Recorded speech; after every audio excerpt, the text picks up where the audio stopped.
Well, good morning, everyone. Or it's noon now. Good afternoon, everyone. It's afternoon, yes. How's everyone liking Gen Con?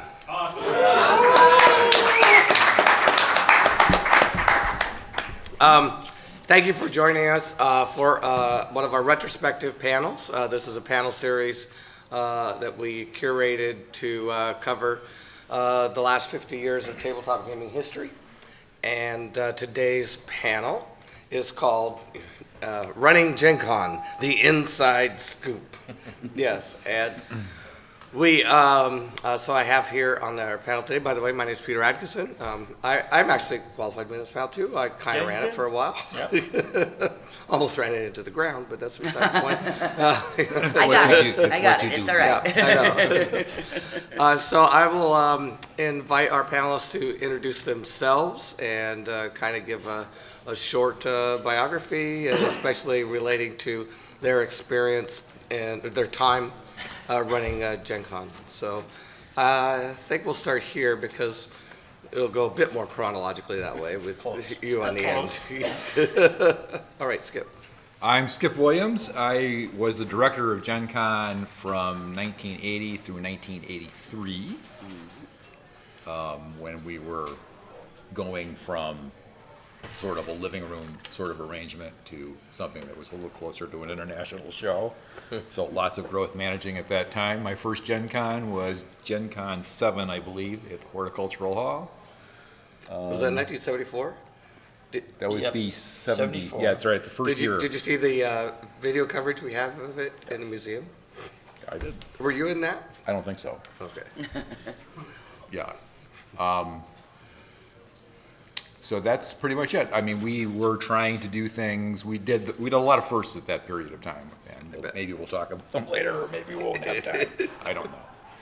Well, you got us from Parkside to downtown Milwaukee. Yeah.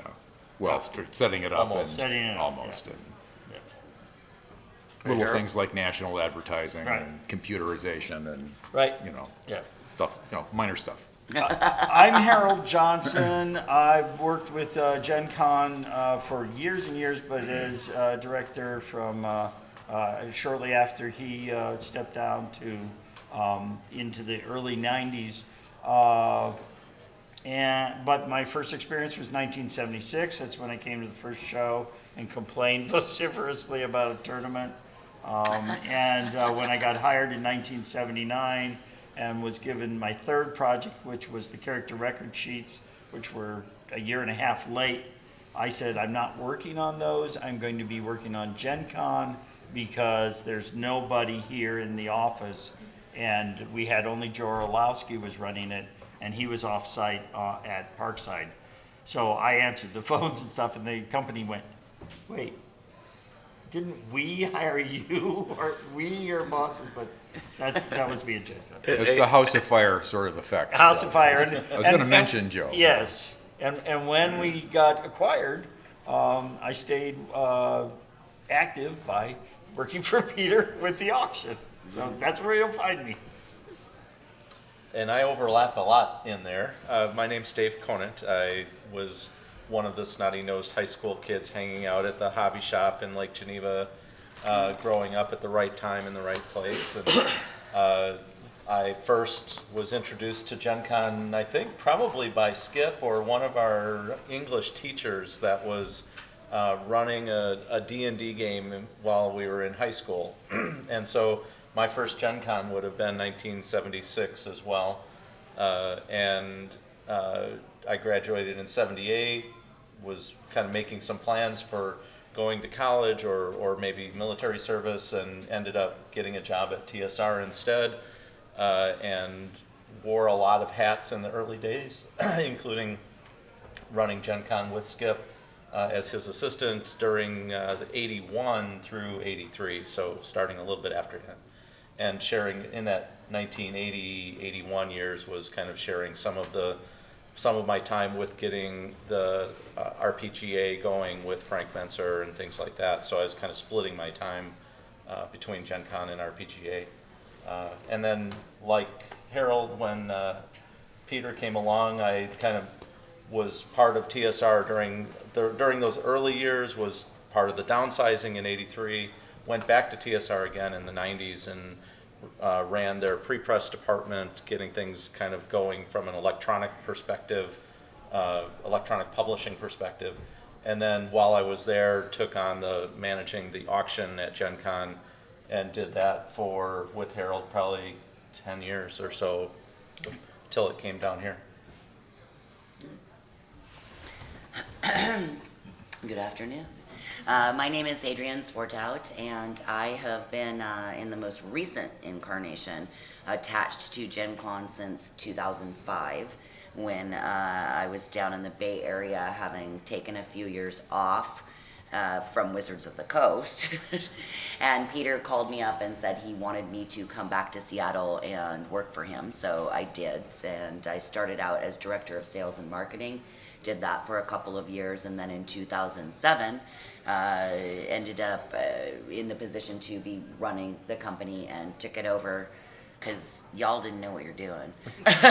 Not you all, you all. And yeah, it needed to be shaken up and shifted a little bit. So I took over the company and I ran it for the last 10 years, and here we are. So. Thank you all for your. What about you?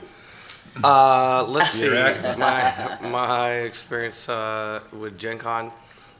Well, the first Gen Con I went to was as an exhibitor, Wizards of the Coast, my first business, and that was in 1992. And so I got to see Gen Con from that perspective for a number of years. And convention management experience, we ran Origins throughout most of the 90s. Wizards did, not me personally, but it was very somewhat involved in that. And then when we acquired TSR in 1997, I was a bit more hands-on with the whole TSR thing, but more focused on D&D, honestly, than Gen Con. Gen Con hit our team, the event management team, right? Yeah, so. And so you were more involved with Gen Con in the late 90s than I was, in addition, of course, to Harold and all the TSR people. But yeah, I think the first time that I became heavily involved in a Gen Con management sort of topic. In fact, this is a nice segue into our panel. It's a random topic, but it has to do with running Gen Con, so it's perfect. I was serving as CEO of Wizards of the Coast, so I had a lot of different things on my plate, but I was a big Gen Con fan, of course, because I'm a gamer first. And one day, Susan Scheid, I think it was, Karin Krusnick, some of the usual suspects from the Wizards of the Coast convention group came into my office and said, we want to move Gen Con. And I'm like, no. It was in Milwaukee at the Mecca Center at that time.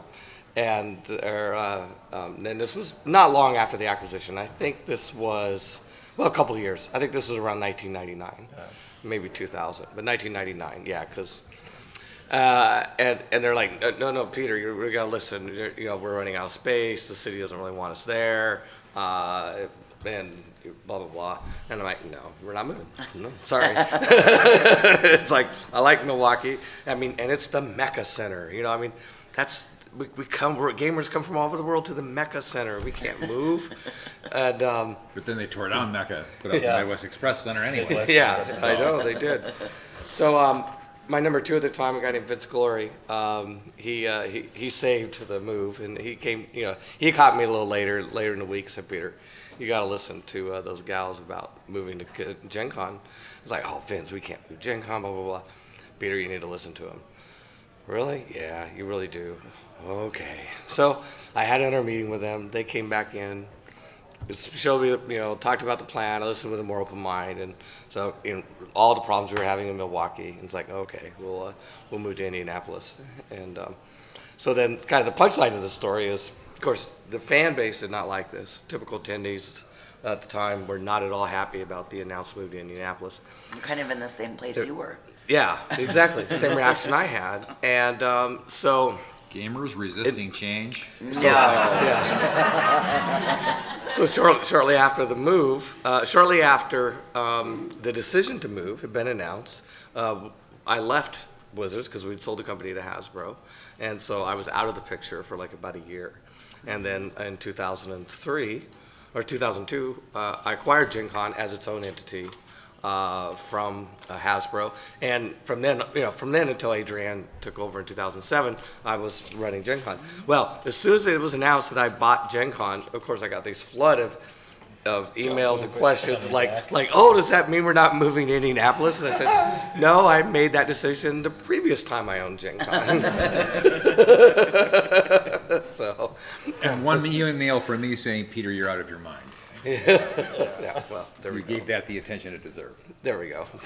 Well, it was tough. First and years here were not pretty. It was what? The first years here in Indianapolis were not pretty. Not from the staff standpoint. From the standpoint of the registration system, wasn't pretty. Every other aspect was markedly better, though. Except for the city having a curfew at 10:30 and the restaurants all shutting down at 10 and, the Ram was like. Where were the you only- at in Indianapolis? I was Okay, here, they right ran out here of. at the West End. There was So not a one 10 dirty o'clock little curfew. secret that we might as well just put out here. How many of you have convention organizing experience? Anybody? A couple of you. So some of you know this, all right? Convention is a controlled chaos. And the best thing you can do is hide the chaos from the attendees, but it's always there. And it's a from at least a day before the show opens till a day after. There's an emergency somewhere. Peter and I always say that we're like a duck. So when you see us, we're like, phew, phew, but underneath,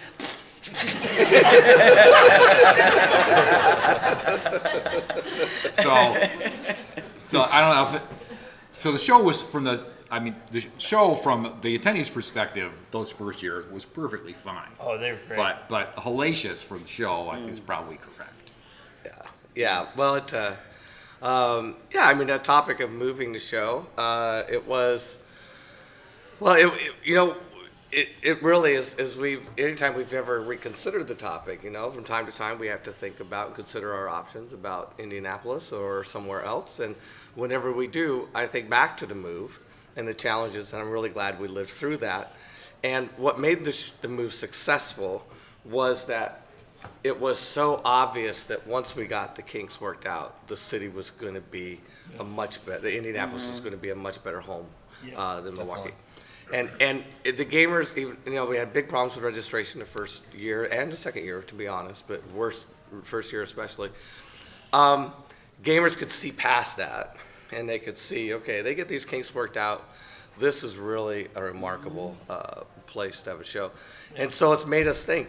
That's why the show was successful, and if we were ever to think about moving the show again, we would have to ask ourselves the same question. Are gamers going to come to this venue and go, oh yeah, we get it, this is clearly better? Or are they going to come to this and go, oh, that was a disaster? And if they do that, then we would have made a really big mistake. So something we think about from time to time. So I think that's a good topic. So you were involved, at least you were involved, in moving the show. If you started at Horticultural Hall, well, you started TSR at Horticultural Hall. I was running it. It was at Parkside.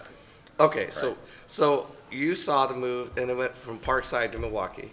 Yeah. Is that right? We were starting to set it up at that. Yep. Yeah. So were all three of you there then, or Yes. Yes. Yep. Okay, so all three of you are there. So talk about the move from Parkside to Milwaukee. Well, first of all, it had to happen.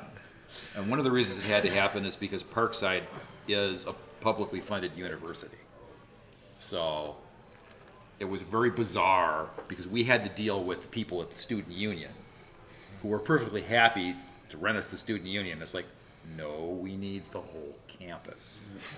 And there's nothing more territorial, more ferociously and mindlessly territorial than a college professor. So there was a battle every year to get event space outside the student union. And the person who was renting us we had one ally, the person who was actually getting the check. And everybody else wanted us the heck out of there. Was an enemy. And this was the era, this is also the area when academia decided that ethics were optional. Because this is in the 80s, and this is the era that produced the leaders that we have now who do all the things. Enough said. Oh, You know? You got a little more cynical. Yeah. I mean, the fact of the matter is, they would do things that were just completely ridiculous. Like, oh, by the way, we're going to tear up all the parking lots during your show. It's like, no, you're not. Yeah, well, we have to get ready for the fall. And I said, we have a contract for your facility. Do you want to get sued and do you want to get paid? So you're going to have to figure out how to work around us, or we're going to see you in court. Well, we want to talk to your boss. Here's his number. By the way, here's the lawyer's number. Yeah, there was, we also had additional options. I understood now, you'll have to verify because I only heard about it. They also wanted a piece of the action. They did. Yeah. That was another thing. What site that rents from you says, oh, look at all the money they're making, we should get some of that too? Not only from the gate, they wanted it from all the exhibitors. Yeah, they want a piece of the action. And I said, great. Were you they can-" Sicilian? No, I don't think so, but it's hard to say. Guskin, the chancellor at the time, his name was Guskin, and I'm not sure what That's name. not Sicilian. That's not Sicilian. But I said, yes, you can have a cut of the gate. When can we see your check? And they went, what? And I said, you have any idea how much money it costs to run this show? Right. And this was and this is, by comparison, it was a tiny show. I mean, under 4,000 attendees.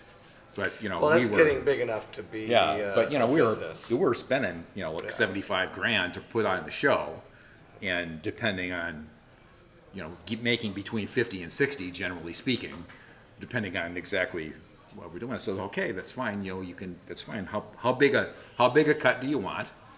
Tell us that, and then you just front the money. You just front that much front money. So if you want half the gate, that's fine. You can have half the gate. You just give us half the front money, and give it to me. But by the February 1st, and we'll be fine. And they said, we want to talk to your boss, and I said, here's his number. And here's the attorney's number. Yeah. I remember in the time, there were some great things about it.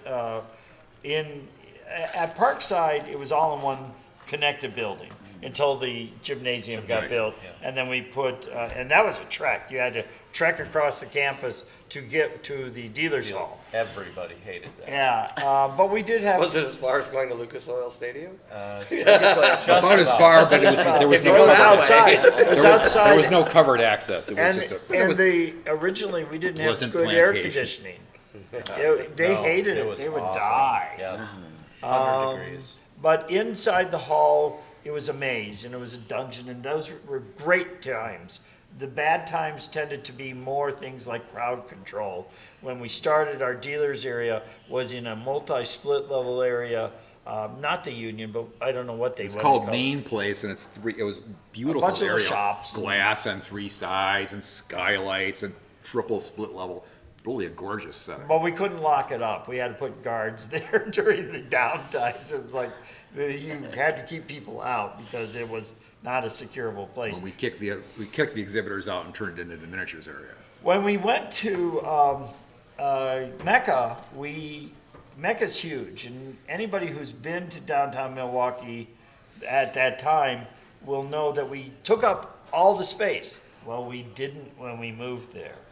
They have a major hall that goes up 30 feet high, and then they have side halls which are about 20 feet high. And we only had the side halls. There was always a show going on while we were doing the show in the middle. So one time they had home improvement. Yeah, I remember the And home it was show. great because I'm standing there as the organizer, and of course the other convention organizer wants to show off their guests. So he brings up this guy to me, and I'm looking at him and I'm going, that's Al from the home improvement. And they say, this is Richard Karn. And I'm going, who the hell is Richard Karn?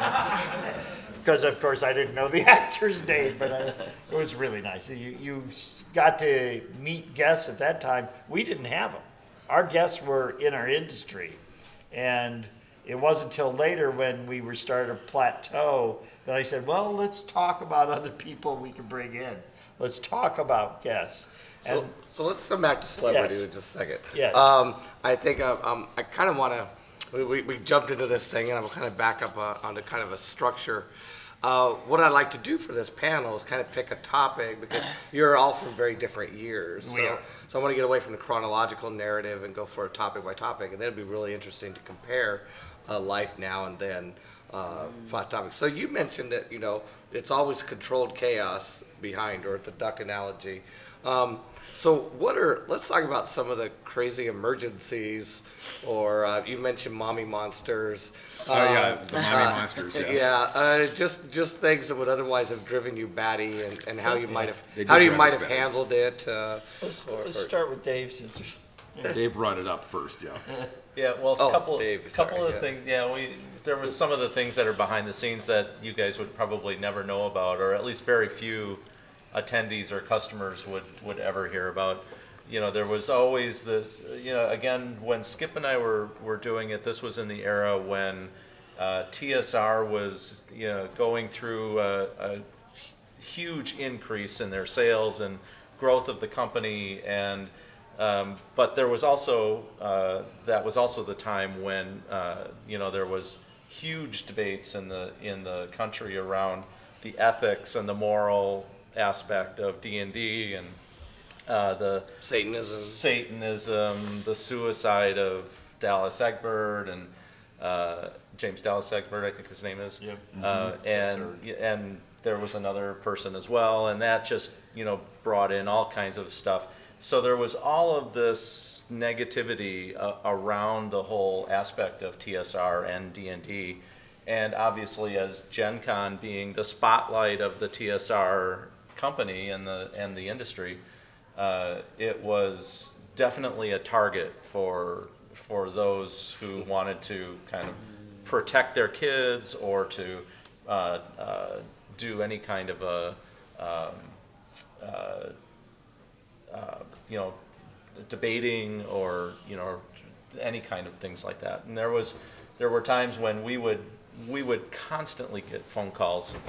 This is mostly before the time of email and things like that. So we would constantly be getting phone calls from moms of kids that would either be seriously questioning whether their child should attend the show, or whether the fact that they didn't get an event that they wanted that was and so they People don't call you when they don't get into an event they want. Oh yeah, no, their moms did.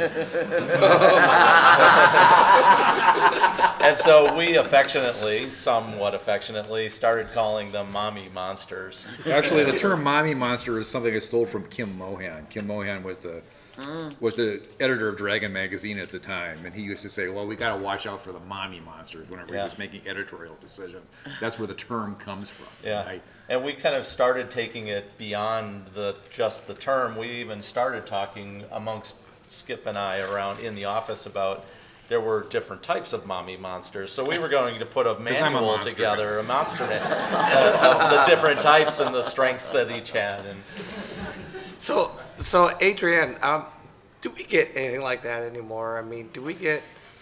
You get them in real time now. Right. No. We don't get really much in the way of parents being concerned about their kids. No. Well, what if? I mean, sometimes somebody will find something maybe pornographic or.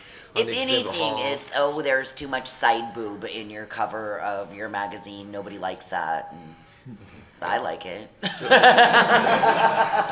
Or now you know why I hired her.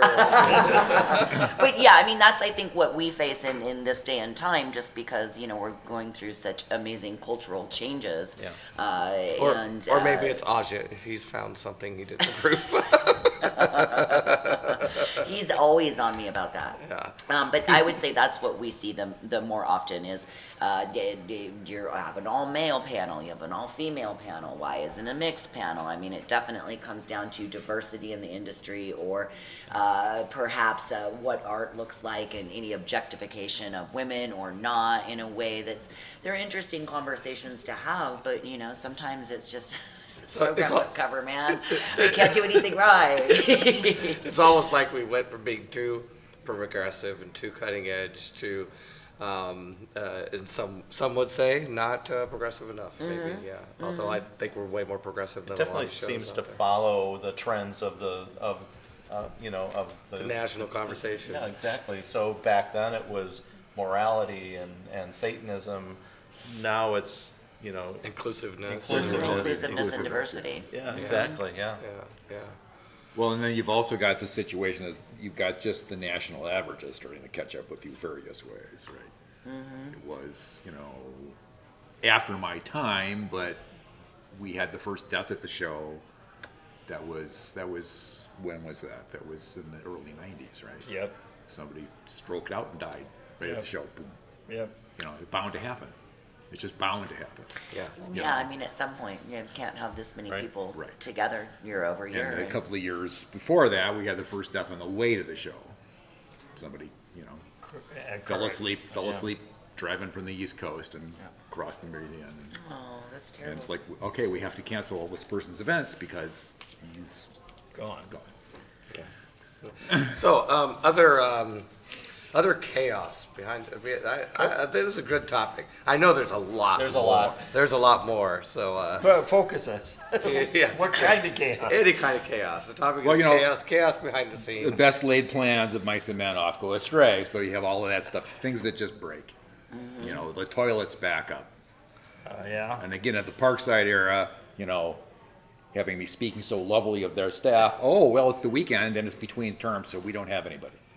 How Just put a sign in the bathroom. Which meant cleaning up at night and everything else. It was a disaster. Oh my God.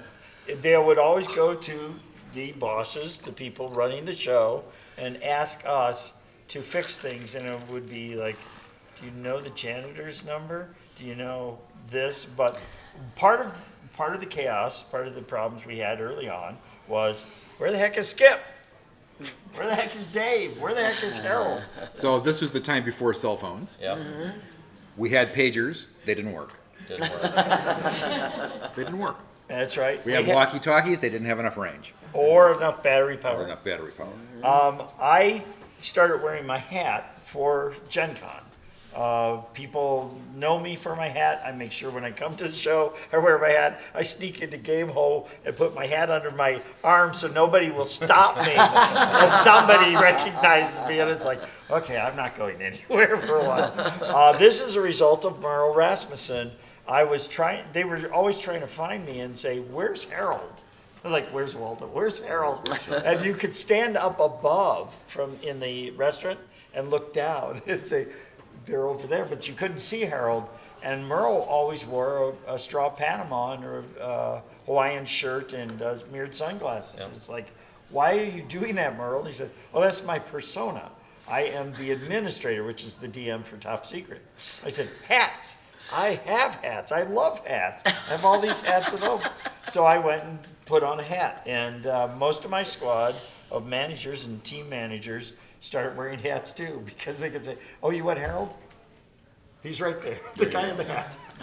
So here's a somewhat funny story that fits this. Okay, so as the show grows, invited myself into the accounting office at TSR at the time, and at the ripe old age of 21, wearing jeans and a t-shirt, and there's the chief accountant for the show. It's like, what the hell are you doing here? And I said, we need to talk about money management at Gen Con. Well, Gen Con is not until August, and it's only April. I said, yeah, we're late. Right, Let's too talk late, about too this. late. So anyway, said, okay, what are we gonna do? I want to rent cash registers this year. Well, you can't rent cash registers. And I said, no, I can't, but you can. And we need to do that because don't you want to count the money that we collect at the show? Wouldn't that be a good idea? Fine, so we did that. We had all that in place. And we actually came up with a pretty good system for managing the cash. And I said, okay, we're going to do cash pickups we're going to do cash at these places. We're going to do regular cash pickups. And that was all great. And she did most of that work. And they said, okay, well, you have to add the auction. What's the auction? I said, the auction is what the auction is. We're going to sell games. Well, yeah, it's cash. So we need to make sure that your change deliveries go to the auction. You need to work that in there. Well, why do we need to do that? It's like, okay, auction money. Anyway, we had that done. So that was working reasonably well. And one day I was walking along in Parkside, and one of the auction producers came and said, "The auction is out of change." And I looked at my watch and went, "Okay, it's taken care of." And I walked away. She's like, "But." I said, "Just go back to the auction." Because the change is already there. It's scheduled. Was it? It was, yeah. She was actually pretty good about that. Chaos stories. If I only have one to tell, I guess I'll tell the story about the guillotine.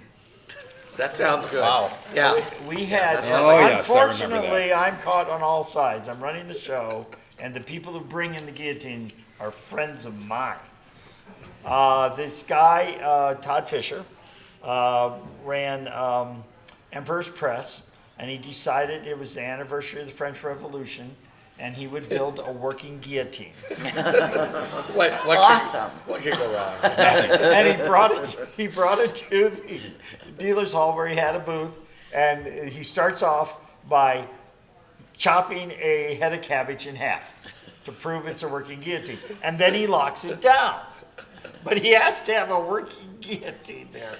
So Lorraine, who was our president at the time, wanted to control our image as well. Like, if you're wandering around in chainmail bikini, you better have something on underneath, sort of thing. And we're going, okay. So she would always go around and say, well, that's got to come down, and that's got to come down, and that's got to come down at the dealer booths. You know, that's too suggestive, too much side boob.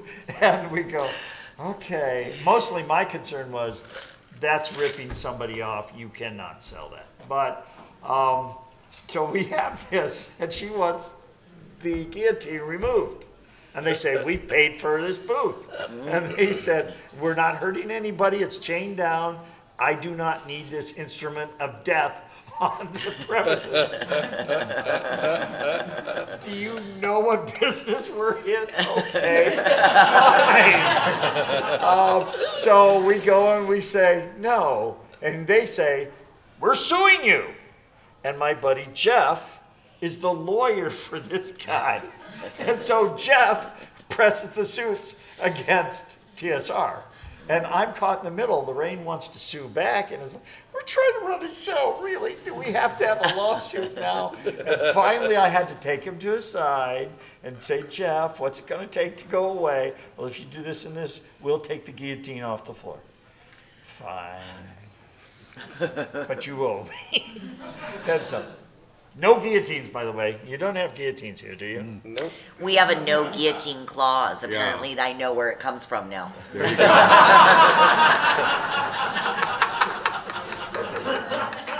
a learning experience. Yeah, exactly. Handed down. Favorite chaos story?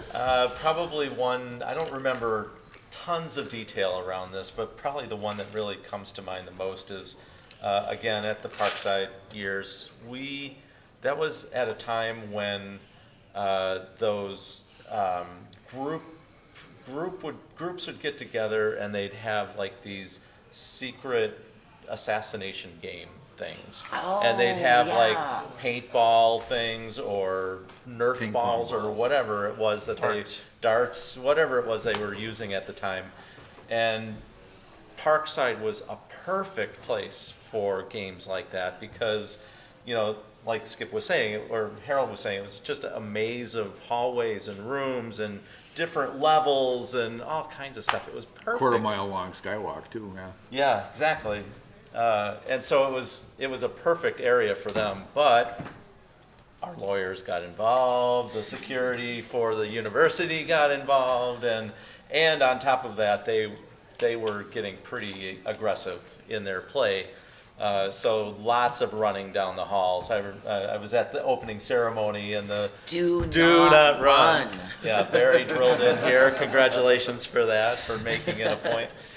They still get right past us and start running. Yeah, but that was not a rule back then, and so there was loads of running in the hall and creating a lot of chaos, not only amongst the crowds, as you can imagine, but also amongst the security of the university. So it was quite the interesting environment. But you didn't go far enough with that story. The purveyors of chaos here were the TSR staff. Only Yeah, for only many. one of the games. Only Yeah. one. There was, we were told by management that you'll get fired if you play killer on campus. Okay? So you didn't play Killer. So, well, whatever. Yeah. You didn't play And you I know can't use Killer, and dart Killer wasn't the guns. game that was being played. Right, and so we decided, I think Zeb Cook was behind this, that we were gonna do it anyway. I knew about it. And they found, that they replaced the guns with ping pong guns, they shot ping pong balls, and I played. And the first year, It was the picture assassination. yeah, game. it was They the took picture Polaroids for assassin. everybody. You brought in a ringer that nobody knew, and so they were also one of the hunters as well as one of the targets. And everybody would pass pictures around. You'd have yours. You'd kill your mark. You'd pick up his picture, and you'd have to go after his mark, and so on and so forth, till it gets down to two people who have each other's pictures, and it's a shootout. Well, in the end, it was Zeb Cook and me. And I won. But We I actually didn't just get had fired. We actually had a ground rule, which is No running. no running. Stay out of the exhibit hall and Can't not- shoot someone in an and event. not while they're in an event. Yeah. Otherwise, you're fine, and don't get caught. Don't get caught. Don't get caught, that was the big one. Yeah. The 11th commandment: Thou shalt not get caught. Oh my goodness. I don't know that they're funny. I mean, we've had like dire They don't have- emergencies. They don't have to be funny, right? I think they're interesting. I mean, we had that. I think attendees saw this about 5 years ago. The Great Will Call crash, where how you organize systematically will call pickup for a show that's got about 30,000 people that works, but once you go over that, you need to revamp your whole system. It doesn't help that one of our temps in the office was likely dyslexic or even purposely sabotaged us because nothing was alphabetized where it was supposed to be. And it's Thursday morning, right, of the show here at Gen Con, and everybody's in line and they've got an event and they've got something coming up, and it starts backing up because you have a problem and backing up. And you know, I'm in this business that like one thing can just Yep. and the next thing you know, it's 3 hours later, you have people not in their events. People are not happy. Gamers are okay. They can stand in a line or two. They're happy to wait, and then they get their stuff. But if they miss an event, they're not happy. And we've also had, what was it, the few years ago where the pipe burst at the West End? And so some of us were out to dinner, and you see every Gen Con staffer from different corners of Indianapolis running to the West End, because that's where we had all of the anime. So we have the largest amount of AV equipment in that building. And up coming down from the top of the escalator here, there's just water down my into gosh. the lobby. And so we're running in trying to unplug equipment, Wasn't right? it a swimming pool that busted? Everybody said it was a swimming pool. This is the thing too. Everybody's like, "Oh, I totally know what happened." No, it wasn't a swimming pool. It was a water pipe. And There was and then we had, do you remember at Gen Con SoCal, we had the arsonist that was Yes. trying to start fires on Sunday night gosh. during our Dead Dog in little pockets of the hotel room, and security tried to get him, and they couldn't get him, and then he goes starting on fire, and then we kept getting booted out of our Dead Dog party. See, that's funny. Parkside had one.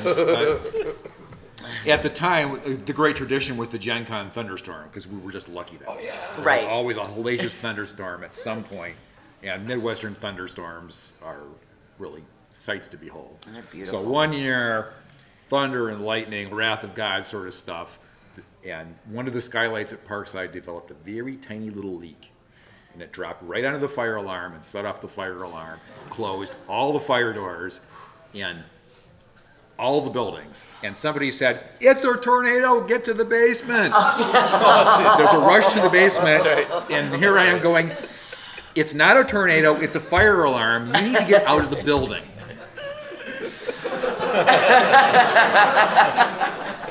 That went well.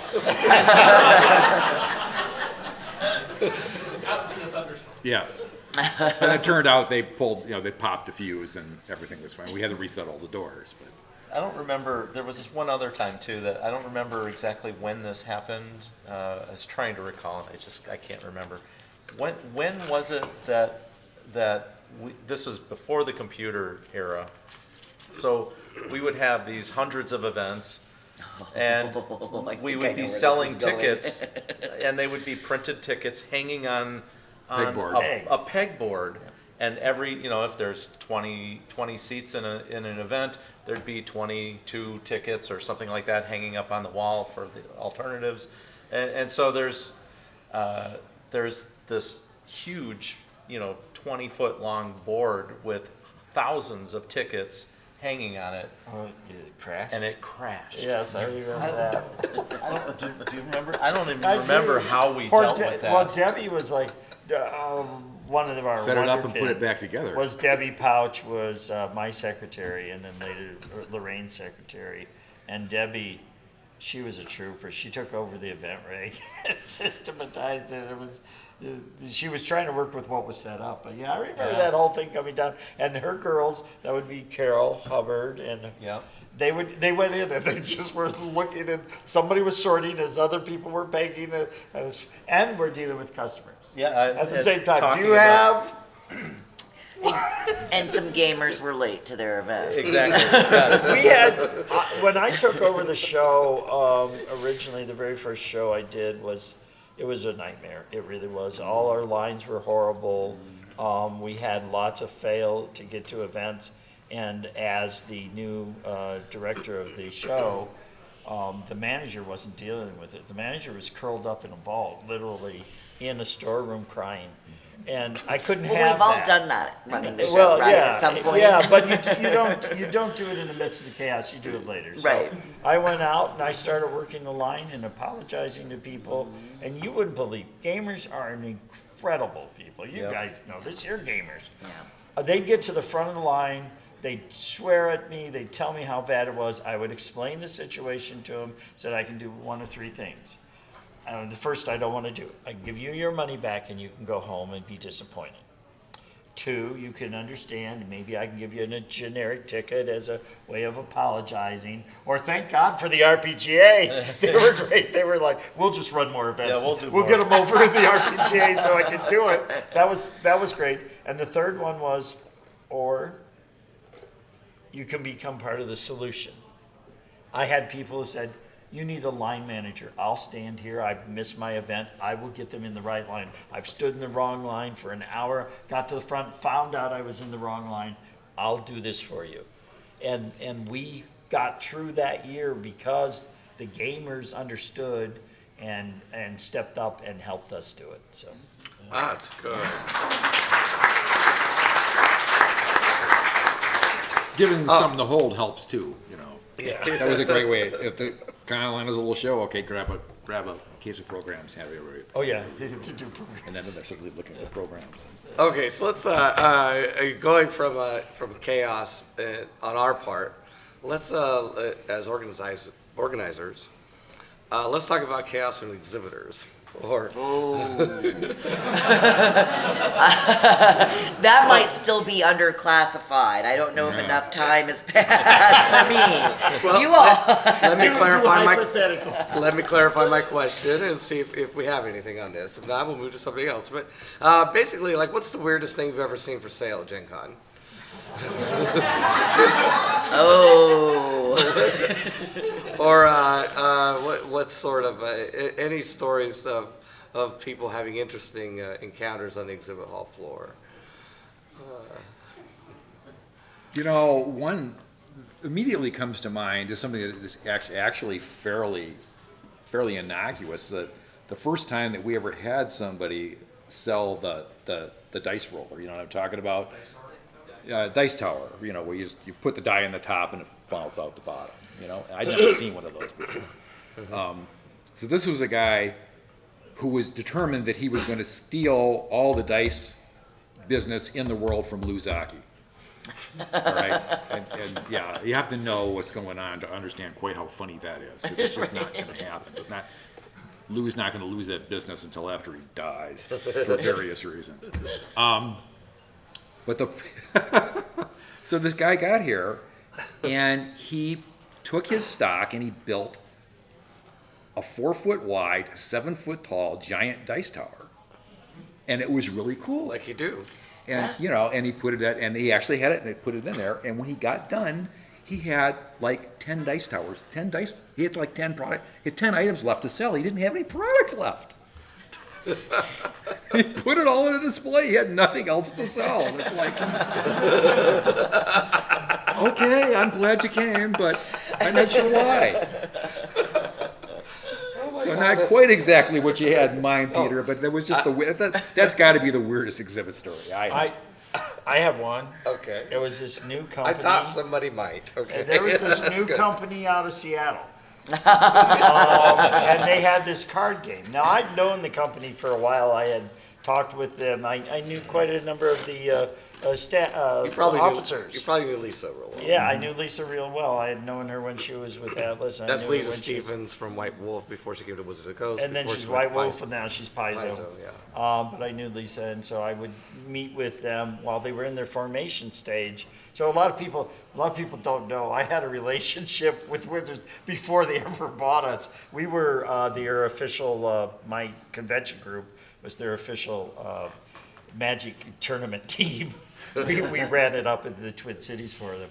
Anyway, this group who had come in with EverQuest and some other interesting games before they ever came out with this card game showed up with this card game, and we're giving out copies of the free copy of a booster or something, and we could not walk. It was, lines just went Packed. throughout. It was packed. It was a dangerous situation. Yes. And on the one hand, we thought, oh, this is fantastic. What the heck? I was actually a little annoyed because TSR had just done our collectible art cards. And we sat through it. Yes. Yeah.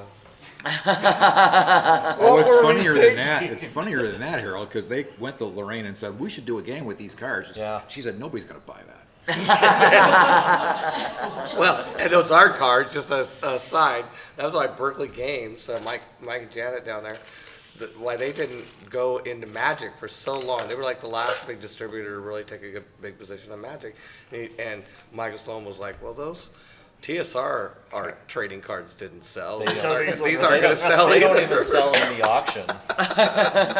They don't sell. But yeah, I think that was weird because none of us expected it. Now, Jim Ward actually knew about the game, and Jim Ward was a huge fan. We would do nothing but play Magic Play it all the time. at break times. And we would play something called Round Robin, which I've never seen played as an official tournament. It's called Sudden Death. We would have 10 people sitting at a table. You could attack anybody at the table. And whoever died first ended the game. Whoever had the most life won. So instead of this dueling, what would happen is there was negotiation. Why are you attacking me? You're going to kill me. And you don't have the most life. He's going to win. You need to attack him. So it's a weasel game. Yeah. It was quite a fun time, but we were big fans of it, and we had no idea when it happened that it was going to be the killer thing that it was, and it's pretty amazing. So I thought that's an outstanding story. Yeah. Any other stories about exhibitors, or? Well, I remember, I think the last year that how TSR had the castle and they had the dragon, of course, on the castle, and they used to do the smoke, Yes. right? Oh, yeah. Like on the hour or I have some wherever. coverage of that, by the way. Do you? Yeah. And it was really cool. It was like this dragon over the thing, and every hour, a couple of times a day, it'd go rah, and smoke would come out. But the dragon was kind of old, right? And was. then the last year, I think that the dragon was on top of the castle. It went time for the smoke to go out, and it went out its butt. So the dragon, roar, poof. And I remember standing there because I saw it. I was like, oh my God, did anybody else see this? And I don't think the dragon came back after that. Yeah. Oh, that's great. All right. Let's. How about celebrities? You mentioned celebrities early, and I cut you off because I knew I wanted to come back to it. What are some of the Well, stories? I've had quite an experience with celebrities, starting with authors. I wanted to bring in authors. Unfortunately, I brought in a couple of alcoholics, and that was a problem. Did not know. And I just was somebody who was available, and we brought him in. But I started with Star Trek people eventually. They were the most notable because I felt there's a big crossover with comic books and science fiction and fantasy.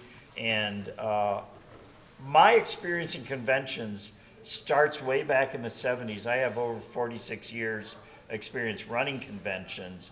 In 1973, I attended a thing called Icon as a young man with a Star Trek fan club called STFCL, Star Trek Fan Club Luminicus, based on somebody taking a science math test and not getting what a lemniscate is, called it a Luminicus. We thought that was funny. You had to be a nerd to understand this. I'm sorry. Math jokes. So, yeah, always so fun. I had already, the first thing I attended was a Star Trek show as a fan.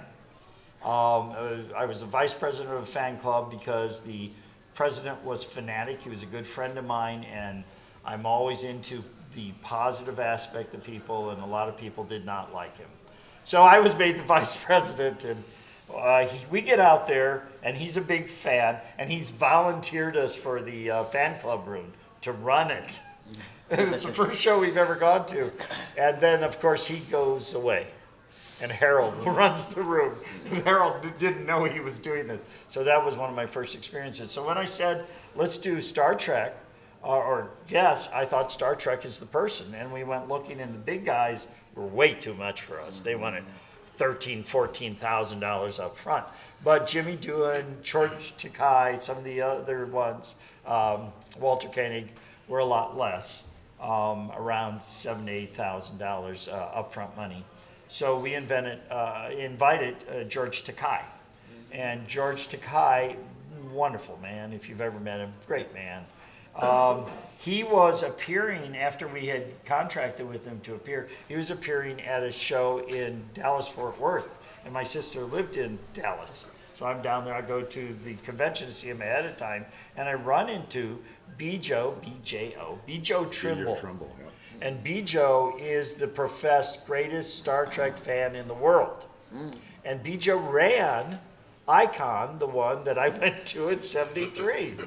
So Bijo has trotted out to me to meet because she's with George, and I'm going, okay, Bijo, you don't remember me, but I've been to your shows. And she's, no, I don't.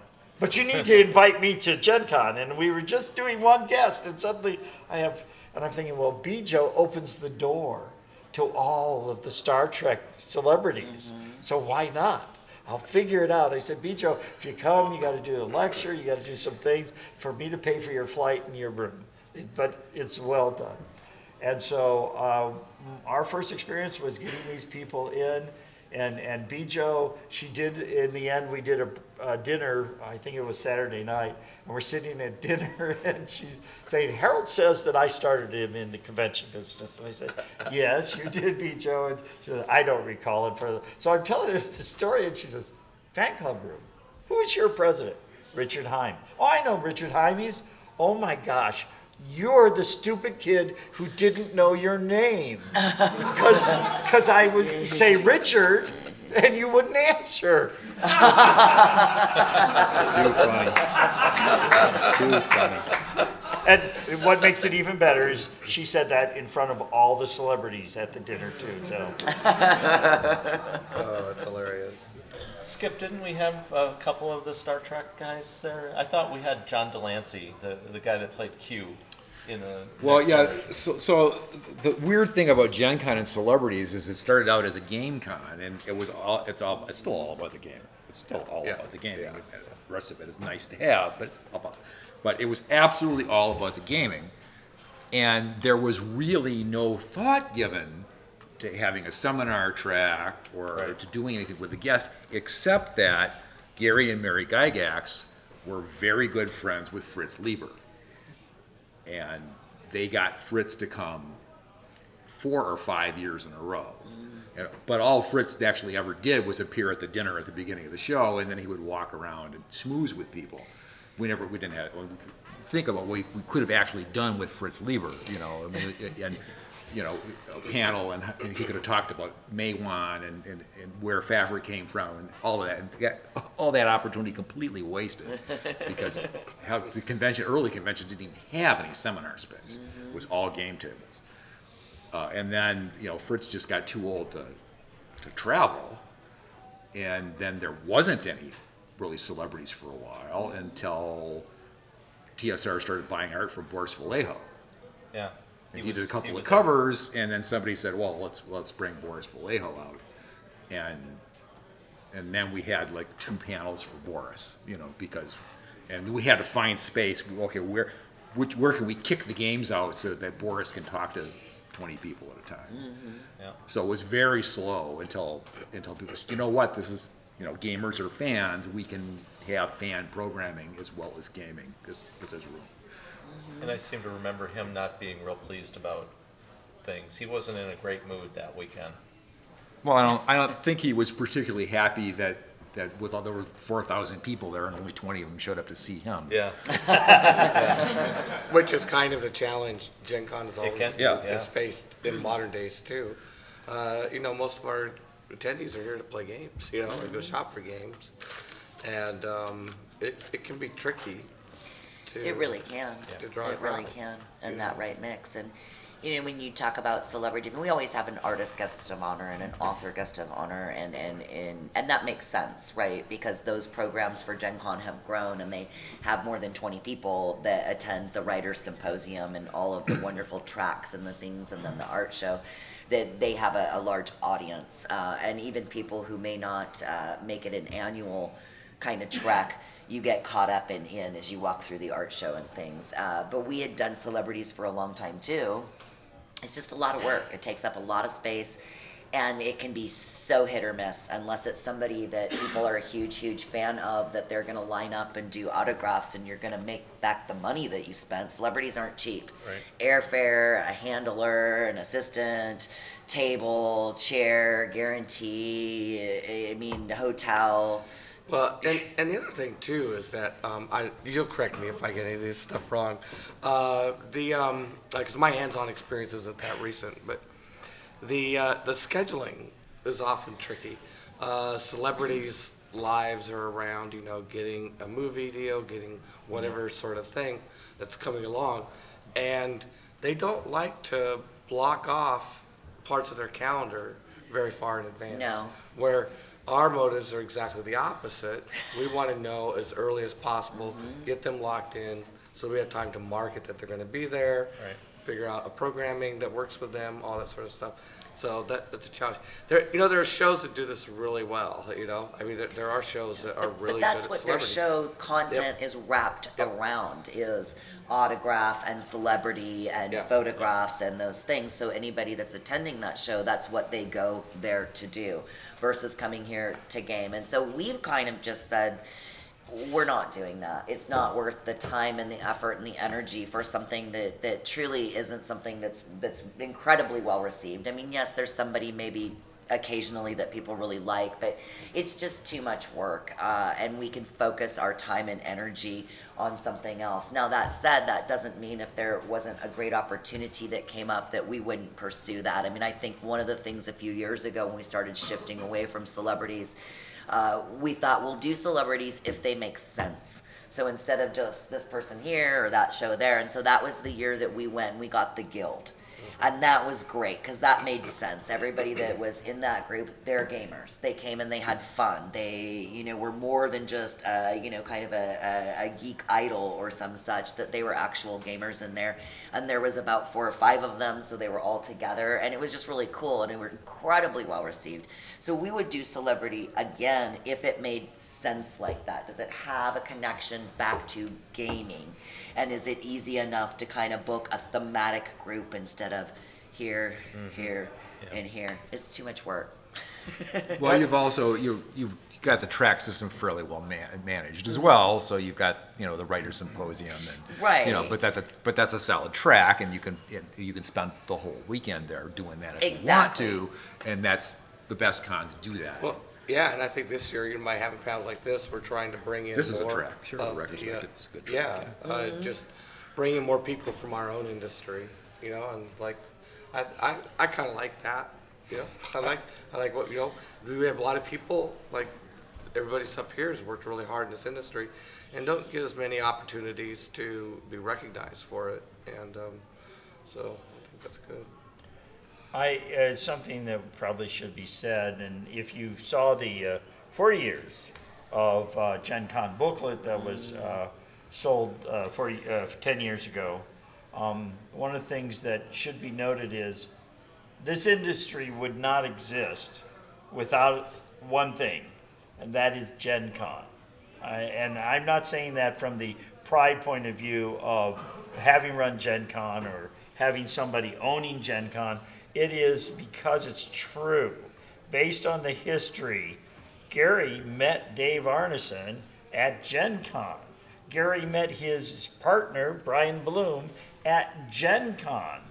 Most of the industry starts out as fans who, I have a lot of people now in the industry who come up and say, Harold, you may not remember me. I own this company, I do this. You're the one who opened the door for me. You said, hey, you know, being a fan is great. Why don't you have a dealer booth? Why don't you? And they went on and actually became part of the industry. Gen Con is where James Dallas Egbert supposedly went missing and brought the attention to our industry. Gen Con is, we are the pulse of what is changing, but it's not because we're setting the standard, we're responding to it. When I ran the show, I did not like costumes. I thought costumes, when I started out, I thought costumes were a bad idea. Well, let's back up, let's pause and back up a little bit. But that is actually a direct consequence of the Satanic Panic. Right. Because particularly at Parkside, the press would descend and they would find the weirdest person that they could find, and that would be what would make the local. And that's why The black Gestapo officer in period costume, black Gestapo officer. But yeah, so I said no costumes for a while, and no weapons. They would bring in weapons. They'd bring in guns. They'd bring in swords, and it's like that no was actually weapons. me. No weapons. Yeah, no weapons. No hand or shoulder weapons or simulations. Period. And then somebody said to me, you know, Harold, that's the personality of the show. That really gives you media time. People will pay attention if there's a decent costume. And I said, I think you're right. I think we're doing this wrong. So instead of barring them, we then said, let's get the grade of costuming up. Let's make it much more professional looking. Then cosplay. We were doing it before there was this, quote, cosplay environment, because we were pushing to get better quality stuff and make everybody else say, let's do this better. Bring it into the tent. Yeah. Yeah. It's 2/3 of the way through, so what we'd like to do now is switch to any questions from our studio audience. Yes, in the back. I just have a follow-up question about, while you're on the celebrity topic. Have you guys ever heard rumors of celebrities attending and not coming as a guest? Like where you kind of hear it on the floor and you're not really sure about the rumors? I know one. Yes. This would be Wesley Crusher. Will Wheaton.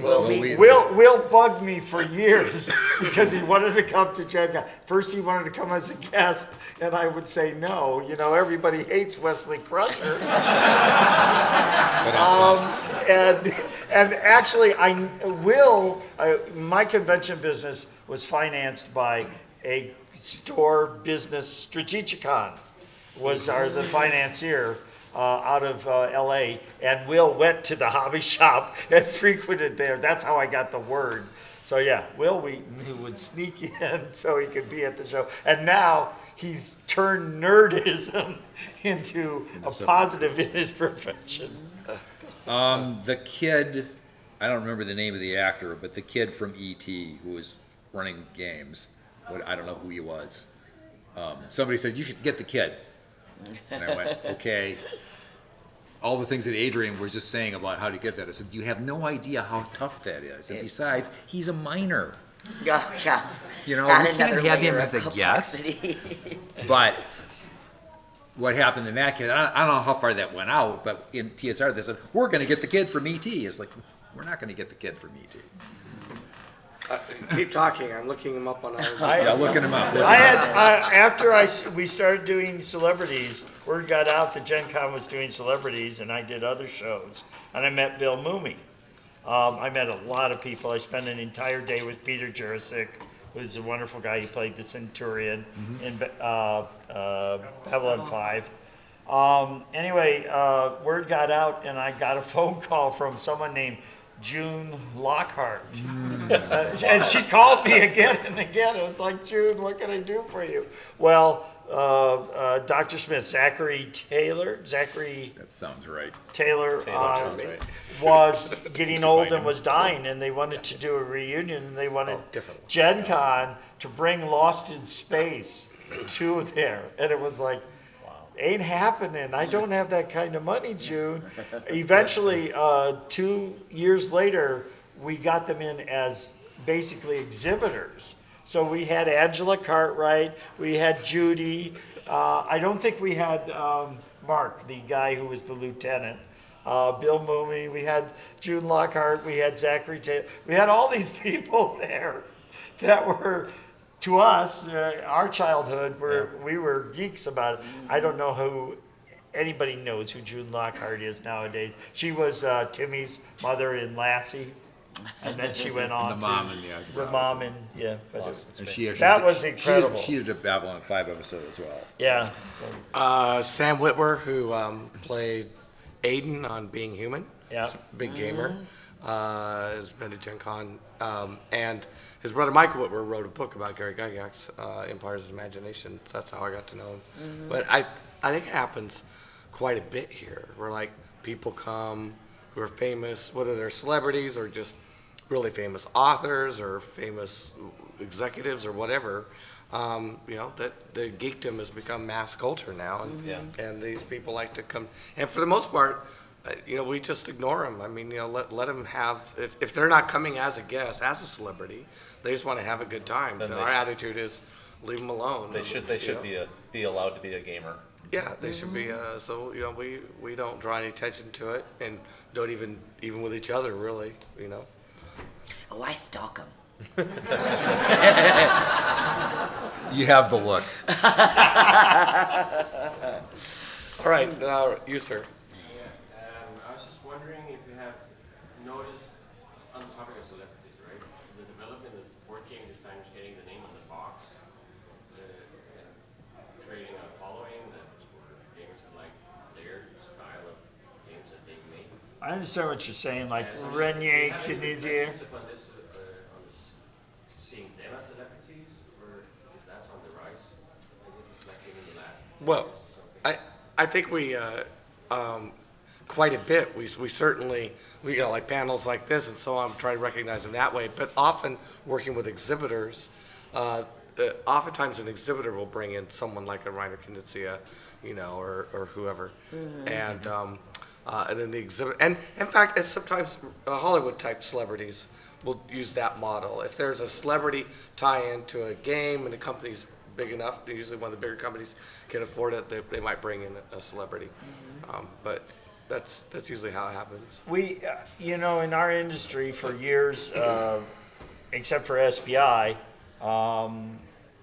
they were hidden. You did not know who they were. We just didn't talk about it. TSR, you didn't know, besides Gary Gygax and maybe Brian Bloom, who was writing. It was hidden. You see this shirt that I'm wearing. It says TSR staff. This is from 1984, after the layoffs, the horrible layoffs that we went through.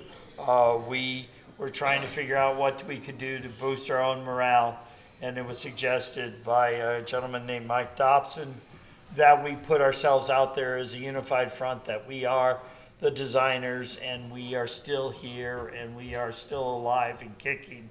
Part of it was also to tell all the other game companies, if you're looking, here we are. but it really was that. So this shirt is from 1984, and I just thought I'd wear it. It was a piece of history. Right next to you. Can you talk a little bit about the move to Indianapolis? That was 2003 kind of great lessons learned or communication with Star Wars Celebration 2, which came to Indianapolis the year before, 2002. I don't know if the theme song. Yep. Yeah. Yeah, well, actually, so when Star Wars Celebration happened, that was the event management. So it's a little weird. What is Gen Con? Okay, so there's right now Gen Con is its own company. It's independent. It's really easy to understand what Gen Con is as a business. But before that, at least at Wizards, and I think TSR was probably kind of similar. It's like a department within a company that maybe pulls in people from other departments to run the event as you get closer, but there's probably always one or two people, depending on the time period, looking out for it. So there was a department within Wizards of the Coast that was responsible for running conventions. And keep in mind that we were, throughout most of the 90s, we were running Origins, which a lot of people don't realize, from 1994 until, well, one of the very first decisions after I left, as soon as I was out the building, was we're not doing this anymore. So within that department, when I bought Gen Con from Wizards, basically, as part of my deal with Wizards was, okay, don't consider it poaching if I'm just taking these people. Who do I get with the deal? Who wants to go with the deal? Certainly, that's the first thing. And so I inherited a team that had run Star Wars Celebration. It happened before the deal was executed, but we knew the deal was coming. So I was actually at Star Wars Celebration 2 or 3. Yeah, and I remember, just doing kind of a very undercover go through, saying hi to people, not get in the way. And so the same staff ended up running Gen Con in Milwaukee, which was just a few months later, and then going with me to Indianapolis. Was that your question? Yeah, I was like, I guess like. I'm really tired. Too much partying. Before, did it make that transition of moving into Indianapolis a lot easier because of here's another big convention that's a Gen Con Yes. happening right here That's in a absolutely similar way. that's absolutely true. When we came to Indianapolis for Gen Con in 2003, there was a good number of the staff who had run Star Wars Celebration 2 and Gen Con the year before. So that certainly helped. It didn't. It was funny earlier when we were talking about chaos behind the scenes. I had several stories going through my head, and every one of them would come up like, no, that was a Star Wars Celebration. No, that was a Star Wars. No, that was a Star Wars Celebration. Some of the stories are going to be similar. Anyway, yeah. Oh, there has never been anything at Gen Con under in my time at Gen Con that was anywhere similar to, similar flavor. Yes. But the Kinds of events, yeah. people upset in line, that was on a whole different scale. Yeah, yeah, yeah. I I got have- spit on. Yeah, Oh my gosh, you split. I had people grabbing stanchions and slamming them into the ground, demanding that we open up the store. Anyway, off topic. Yes. Is there anything you can share about like where Gen Con's going from here? What's coming down the pipe? As far as like cool things in the future, things like that? Well, no, because I'm out at 4 p.m. today. I'm done. I am retiring, and this is my last show. It's your last day. Yeah, I even wore my flip flops, so I can't help with tear down.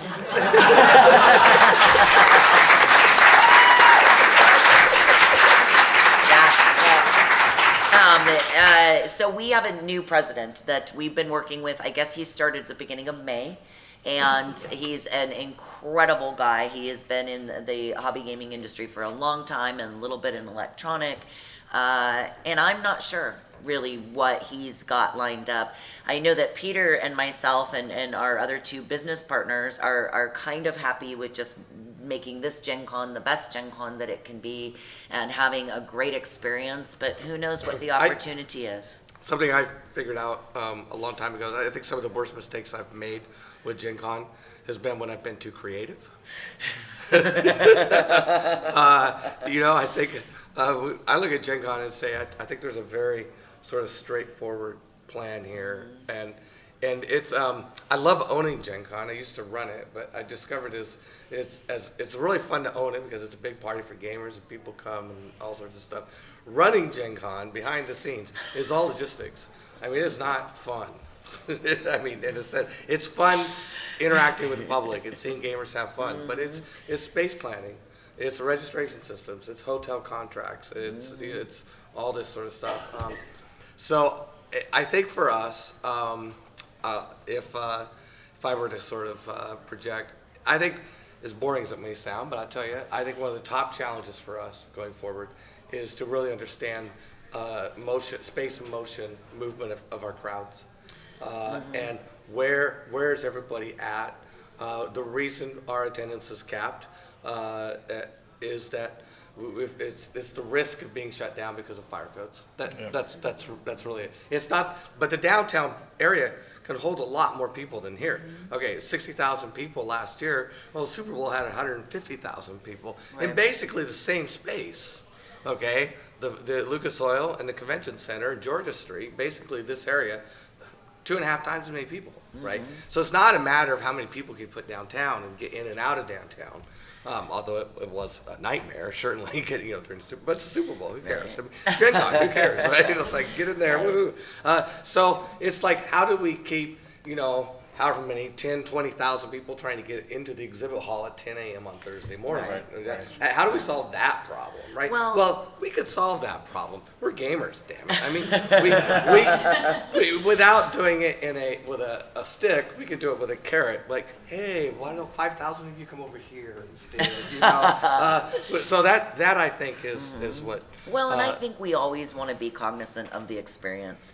It's busy enough as it is, and I would hate to see it like double those bodies in halls, and at that point you're just a sardine, right? Trying to walk through, and we want the experience to be really good and busy, but you're right, people moving. Yeah. So let's take one more. Purple, yes, you. A few years ago, there was talk of moving away from Indianapolis because of political reasons. What other options did you consider? There aren't many. There are no options. Yeah. There are no other options at this point in time. First of all, the only reason, first of all, I wouldn't move because of political reasons. I think it's great to be in a red state with a very progressive show. I kind of like that, but that's just me being a bit obnoxious. But I think in terms of space, it makes sense to move it if you go to a bigger venue, right? Well, okay, that rules out most of them. I mean, this is one of the biggest venues out there. Chicago's a bigger venue. Yeah, McCormick Place in Chicago. But McCormick has a really huge problem. There's nothing outside the venue. That's right, there's nothing There's there. no village. And the village outside, I believe passionately at least, that the village that surrounds the convention itself is part of the convention. Which is one of the reasons why Milwaukee worked as well as it did. Yeah. Because Parkside, at the time, was out in the country. It was an island. And there was nothing there.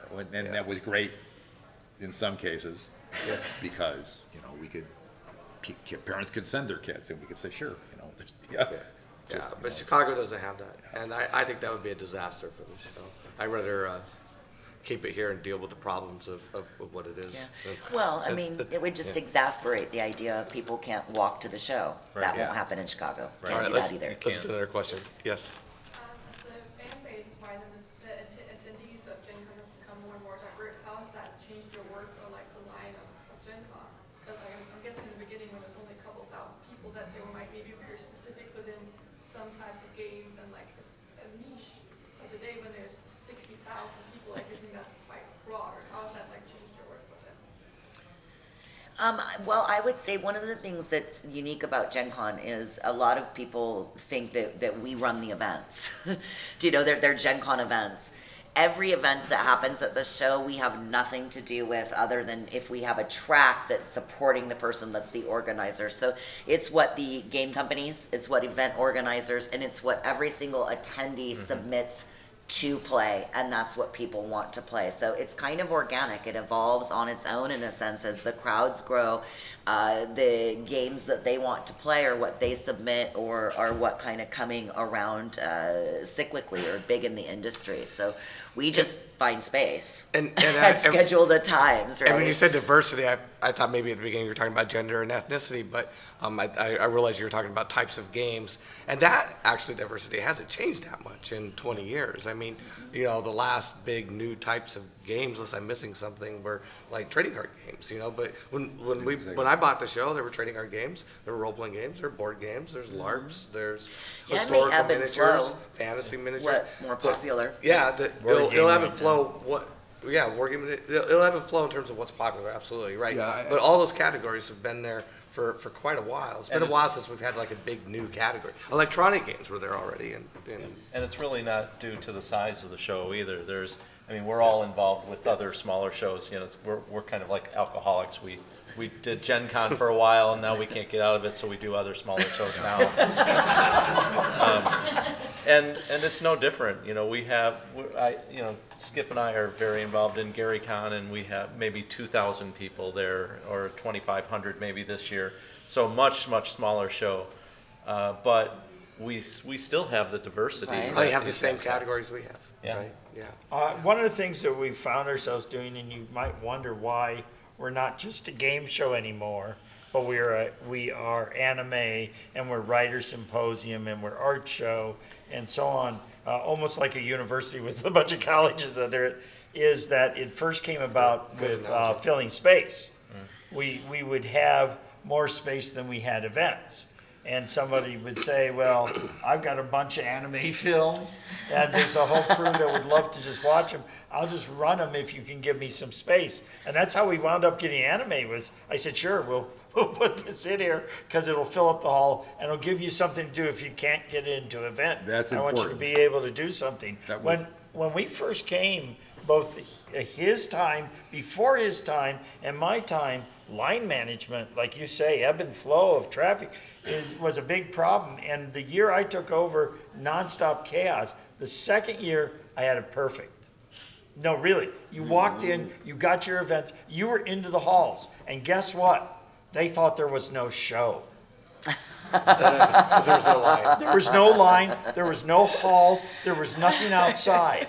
And I said, oh boy, I've made a mistake here. I've got to figure out a way to change that. One of the biggest challenges that I had in my era was finding things for people to do all the time. All the time. Huh. Because, Wow. because you But you have. did a good job because we inherited lots of stuff. Well, we had, for me, it was, my saving grace was the auction, all right? That was an event that ran all show, all day. It's like, and there was 100, yeah. I would take it back there, yeah.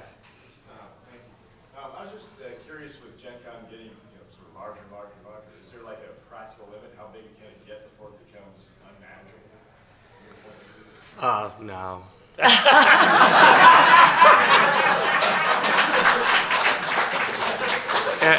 We're still a small company and really a medium-sized event, or a large event, but I mean, there are much larger events out there.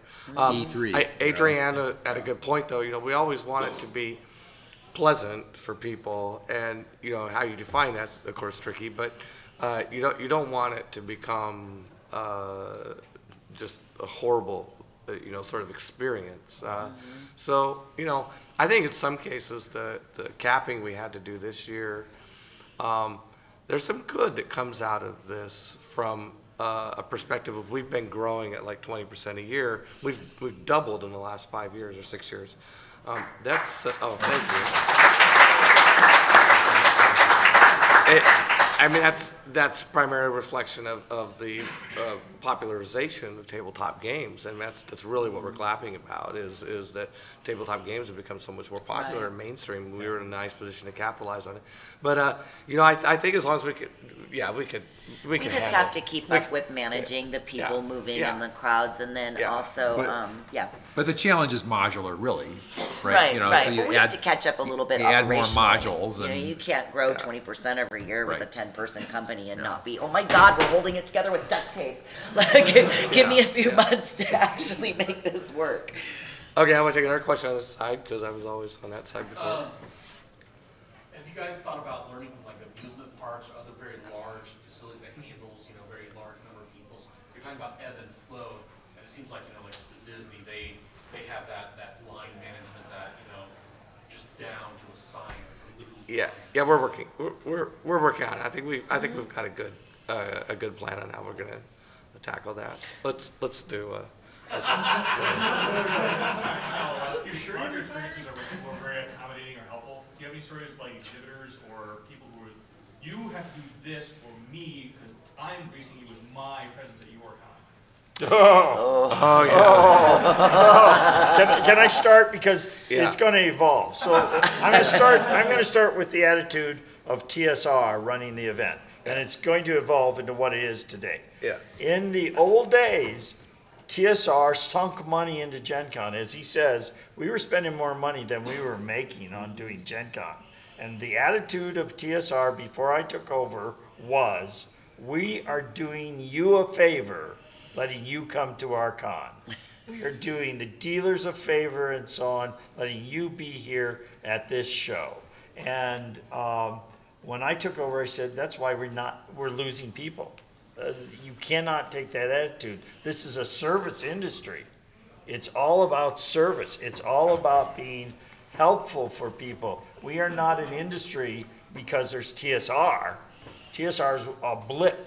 They'll come and they'll go. It's an industry because there's all these other companies like Wizards and so on who sprung up in the van of what we were doing because we couldn't meet the demand. We couldn't supply. That's really why all the other companies came around. So I started changing and saying, no, it's about service. How can I help? Because being good and friendly and cooperative makes you, the individuals who attend and the dealers, my agents. You go out and you talk to other people and say, you're going to come to Gen Con. It's amazing. But originally, it was all about us doing you a favor. I want to jump in on this one because it's actually one of my favorite topics or my learning. When I first acquired Gen Con, I think there was kind of like, oh, somebody new doesn't know what he's doing. I got hit a lot in the first, I would say, 2-year period from exhibitors who were saying, hey, these are all the things that we're going to do at your show.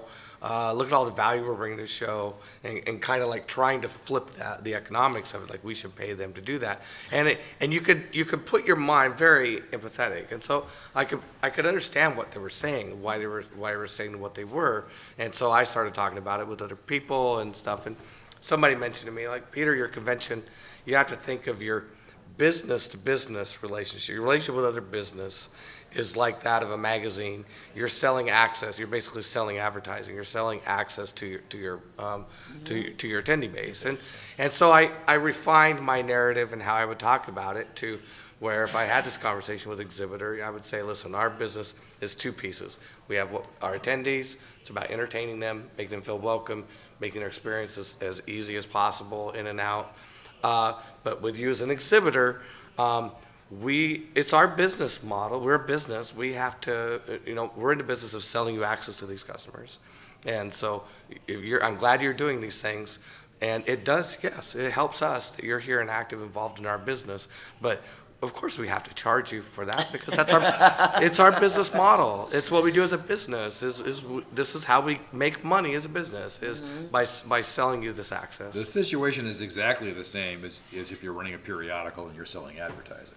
Yeah. And if you've ever run a periodical, occasionally you get a big advertiser that says, here's a fluff piece, I want you to run it in your magazine. And it's like, okay, you either run it as an ad or get rid of it. Because there's no content here. Or accompany it with an ad if it's a decent article, maybe. So if you're an editor of a magazine, you have to consider the publisher as well, but ultimately you have to consider the reader. Right. All right, but you were first, so you're gonna be last. This will be our last question. You're gonna bring us back here. So I know we have 60,000 people that show up now, but how did you guys work to getting the word out to get that first 1,000 people back in the 70s and 80s without internet, computers, and all that? What was the pull? A half-page ad in the player's handbook. Nice. And so here's the funny thing about that. no one really understood how fast players' handbooks were going to sell.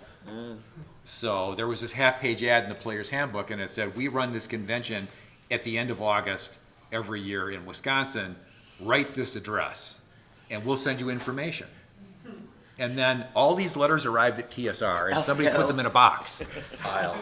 Piles and piles of it. And then somebody said, and then one day I said, "Are we getting any response from this ad?" And because I'm not seeing the letters, and I'm getting phone calls from people who are going, I wrote for information 2 months ago, and I haven't heard anything from you. Remember, no email. Right. It's like, first of all, are we getting any response? I know we're getting some. And what would you like me to do about it? Can I print out 5,000 postcards so I can say thanks for your interest in Gen Con, and we'll send you a program, a pre-registration program when it's available in April. And that was a big battle. And honestly, I think another major way that it grew as well was again, going back to that whole era again in those early days, massive explosion of growth in the company, and the suicide, for example, was, a terrible thing, but it was probably the best thing for TSR's growth. That brought so much national media attention to a very small industry, that it helped to, as a catalyst that took TSR far into where it is today, or what it grew to.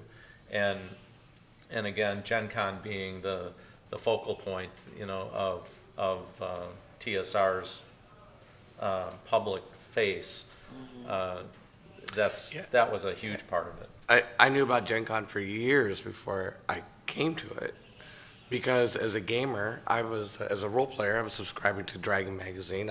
I'd read Sage Advice, and I knew your name, I knew Jim Ward's name, I knew Zeb Cook's name.